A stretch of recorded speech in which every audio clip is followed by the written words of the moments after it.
Hello everyone, I am the teacher to this question for you. The question is two poles of height a meter and b meters are p meters apart. Okay, prove that the height of the point of intersection of the line joining to top of each pole to the foot of opposite pole is given by ab divided by a plus B meters. चलिए तो question क्या कहता है हमारे पास, diagram से देख लेते हैं कि दो पोल हमने बना दिए हैं। एक पोल है ए बी जिसकी हाइट हमें गिवन है ए मीटर, दूसरा पोल है सी डी जिसकी हाइट हमें गिवन है बी मीटर। दोनों आपस में कितने अपार्ट हैं? पी मीटर्स अपार्ट हैं। कितना अपार्ट हैं? पी मीटर्स अपार्ट हैं। ओके, तो अभी हमें प्रूफ क्या करना है कि एक पोल के टॉप से उसके अपोजिट पोल के फुट को अगर मिलाया जाए, ओके ये हमने मिला दिया बी सी, तो ऐसी दूसरे पोल के टॉप से डी और अपोजिट पोल के फुट से मिलाया जाए, ज्वाइन किया जाए, तो हमारे पास एक इंटरसेक्शन पॉइंट मिलता है, वो पॉइंट है ओ। तो हमें ये हाइट निकालनी है ओ की, जिसको हमने एज्यूम कर लिया है एच। तो हमने फाइंड आउट क्या करना है इसमें? एच। तो चलिए क्वेश्चन करते हैं अब अपना। हमें क्या क्या गिवन है? ए बी एक पोल है जिसकी हाइट है ए मीटर, सी डी एक पोल है जिसकी हाइट है हमारे पास बी मीटर। इन दोनों के बीच की डिस्टेंस क्या है पोल्स के? वो है ए सी क्या है हमारे पास? P metres. ओके, चलिए अब हम एज्यूम करते हैं, क्या एज्यूम किया है हमने कि भाई assume point of intersection, direct ही लिख देते हैं, इंटरसेक्शन इज इक्वल टू क्या आ गया हमारे पास? ओ। तो height is equal to H assume कर लिया। सी एल की डिस्टेंस हमने क्या एज्यूम किया? एक्स, और एक्स एल ए की डिस्टेंस हमने एज्यूम किया वाई मीटर। ओके, तो अभी हमारे पास ए सी की अगर हम बात करें तो ए सी क्या था? P meters. तो ए सी ही हमारे पास क्या है? C L plus L A. तो ए सी हमारे पास क्या था? P meters. तो x plus Y is equal to हम लिख सकते हैं पी मीटर्स। तो ये हमारी इक्वेशन, अगर हम इसको कंसिडर करें तो ये हमारी इक्वेशन होगी फर्स्ट। तो चलिए अब आगे देखते हैं। इन ट्रायंगल कौन कौन से दो ट्रायंगल हमारे पास, हम एज्यूम कर लेते हैं कि भाई C L O and C A B में इन राइट एंगल ट्रायंगल हमारे पास ये 90 डिग्री है। चलिए देखते हैं। In triangle C L O and triangle C A B. Okay, तो अभी हमारे पास एंगल क्या आ जाएगा? Angle C L O is equal to angle C A B is equal to क्या है हमारे पास? 90 डिग्री। ओके भाई, ईच 90 डिग्री, ठीक है। अब नेक्स्ट हमारे पास क्या हो गया? Angle L C O is equal to angle A C B क्या है हमारे पास? ये है कॉमन एंगल। जो सी है वो क्या हो गया हमारे पास? Common angle. ओके, तो अगर हम बात करें एंगल सिमिलरिटी क्राइटेरिया की, सिमिलरिटी क्राइटेरिया, तो वो क्या कहता है कि भाई अगर दो ट्रायंगल्स हमारे पास हैं और उसके कोई भी दो एंगल आपके इक्वल हैं तो वो दोनों ट्रायंगल्स क्या हो जाएंगे? सिमिलर हो जाएंगे। तो इसी तरह से हमारे पास ये दो ट्रायंगल थे, कौन कौन से? सी एल ओ और सी ए बी। तो ये दोनों आपके दो एंगल्स हमने देख लिए, कंसिडर इक्वल हो गए, तो ये हमारे पास क्या हो गए? सिमिलर।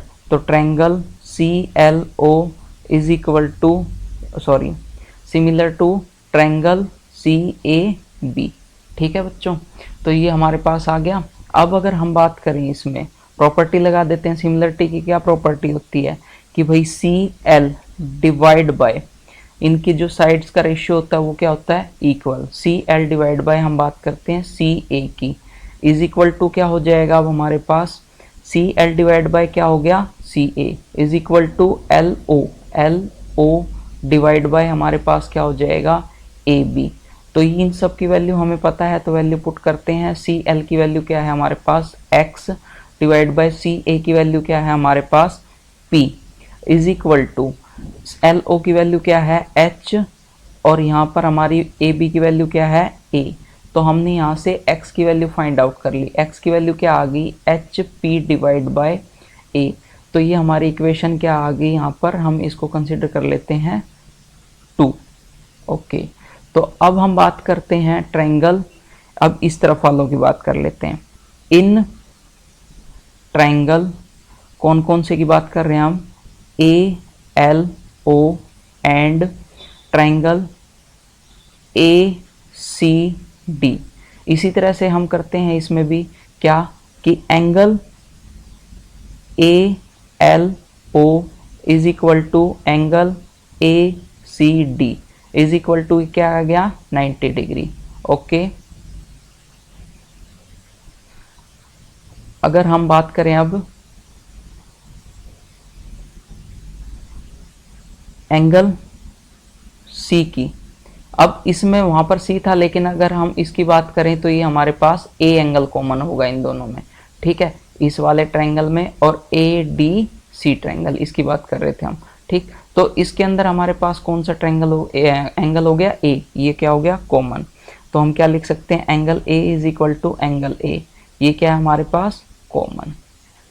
ओके, ठीक, तो अभी इसी तरह से एंगल क्राइटेरिया से हमारे पास ये क्या आ जाएगा एंगल सिमिलरिटी क्राइटेरिया। तो ये हमारे पास क्या आ गया कि भाई triangle A L O similar to triangle A C D. तो इसी तरह से सिमिलरिटी रेशियो हमारे पास यहाँ पर भी क्या हो जाएंगे A L divide by A C is equal to L O divide by C D. तो इनकी अगर हम वैल्यू पुट करें तो ए एल हमारे पास क्या है y divide by A C क्या है h is equal to L O हमारे पास सॉरी ये गलत हो गया यहाँ पे, ए सी हमारा क्या आ जाएगा यहाँ पर p, ए सी हमारा क्या होगा p। तो y डिवाइड बाय ध्यान रखना है ये सब, ए सी हमारा क्या हो जाएगा p, एल ओ हमारे पास क्या है h डिवाइड बाय ये क्या है सी डी हमारे पास क्या है b। तो अब यहाँ से हम y की वैल्यू निकाल सकते हैं, y हमारे पास क्या आ गया H P divide bye b। तो ये इक्वेशन हमारे पास कौन सी आ गई इक्वेशन नंबर 3। तो अब हम बात करते हैं कि भाई इक्वेशन 1 2 और 3 से हमें क्या मिलेगा, 2 और 3 की वैल्यू हम 1 में पुट करेंगे तो x और y की वैल्यू हमें पता है। तो ठीक है, फ्रॉम इक्वेशन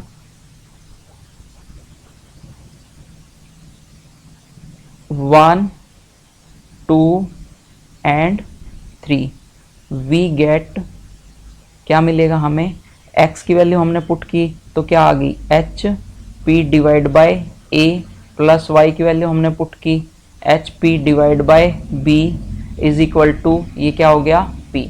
तो अगर हम यहाँ से p कॉमन ले लेते हैं, ठीक है, तो हमें यहाँ से क्या लेना है p कॉमन। तो यहाँ लेफ्ट हैंड साइड से हमने p कॉमन लिया तो हमारे पास क्या मिल गया, हम क्या ले लेते हैं एच भी कॉमन ले लेते हैं। ओके, एच भी कॉमन आ रहा है हमारे पास। ओके, तो 1 upon A plus 1 upon B is equal to P divide by P both side, तो p से p कैंसिल। अभी हमारे पास यहाँ क्या आ जाएगा H A plus B divide by A B is equal to 1। तो h की वैल्यू हमारे पास क्या आ गई A B divide by A plus B. ये देखिए जो हमें हाइट निकालनी थी वो हमारे पास क्या आ गई है A B divide by A plus B. तो अब जो हमें निकालनी हाइट h, तो हम क्या लिख सकते हैं hence the height of intersection point to the base H is equal to A B divide by A plus B meters proved. हो गया बच्चों ये। Hope you understand the solution. Thank you.